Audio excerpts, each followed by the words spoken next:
And pupils who sat the Kenya Certificate of Primary Education exams will know which schools they'll be joining for their secondary education tomorrow. Well, the Ministry of Education is set to release the Form 1 placements as well as the results of the CBC Grade 6 National Assessment tomorrow.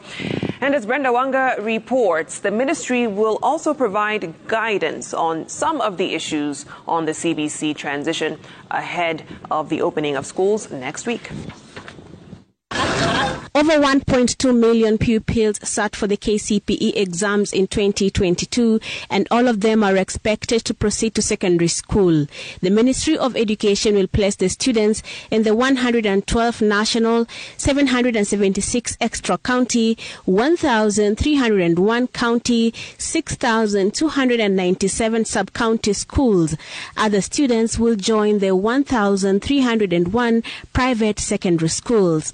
According to the ministry's formula, 10 top-performing students from each of the country's 290 sub-counties will get admission to the national schools of their choice, bringing to 2,900 the number of students who will get the schools they wanted.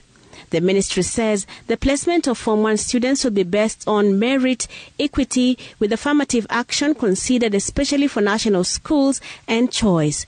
The Form 1 placement will once again be computerized. Some education stakeholders have faulted this method, saying it disadvantages some pupils. Especially sub-county schools. These sub-county schools, mtoto akiselektiwa achukuliwe kutoka sub-county moja hadi ingine, itakuwa tishio kubwa kwa wazazi kumchukua huyu mtoto, kama hiyo shule ni day school, kutembea ambayo ni safari mrefu sana huyo mtoto afikie shuleni. So tunaomba serikali bado nayo iache vile walimu walikuwa nafanya selection sub-county schools, waende wakae vile walikuwa nafanya selection, wachague wanafunzi kulingana na mahali ambapo wanatoka. Another set of parents will also be keenly watching the happenings at the KICD headquarters. Nearly 2 months after 1.3 million children sat the first Kenya primary schools education assessment, the results are now just hours away from being released. Unlike the KCPE results, the KPSEA results will not determine how the pupils will proceed to junior high, much to the disappointment of some parents. Ningependelea kama mzazi ya kwamba matokeo vile itatolewa kesho, kwanza wanafunzi wawe graded vile wamefanya mtihani, yule wenye wamekuwa wa kwanza, marks ambayo wamepata, ili ya kwamba wakati wanaitwa kwa mashule wenye wamefanya vizuri waite kwa mashule za kulala, hata kama ni za national school. Laboratories mashule mengi hawajajenga, na kama 80% ni zile shule ambazo hazina hizo laboratories. Sasa tunataka kujua kama hao watoto watasoma bila laboratories ama watangojea mpaka serikali wajengee. Kwa sababu tujui kama hii grade 7 hivi watoto wanaenda grade 7 kama watalipa school fee. The ministry is also expected to give an update on the ongoing assessment of primary schools countrywide that is set to determine which schools will host junior secondary schools in just a week's time. Education stakeholders say time is running out. If they are going to say that certain schools do not qualify for junior secondary school, what are they going to do?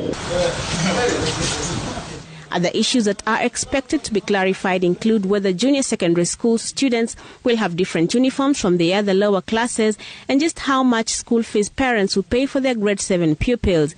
Some parents have argued that this second phase of the CBC should benefit from the free education plan that exists for lower classes. Kama mimi mzazi,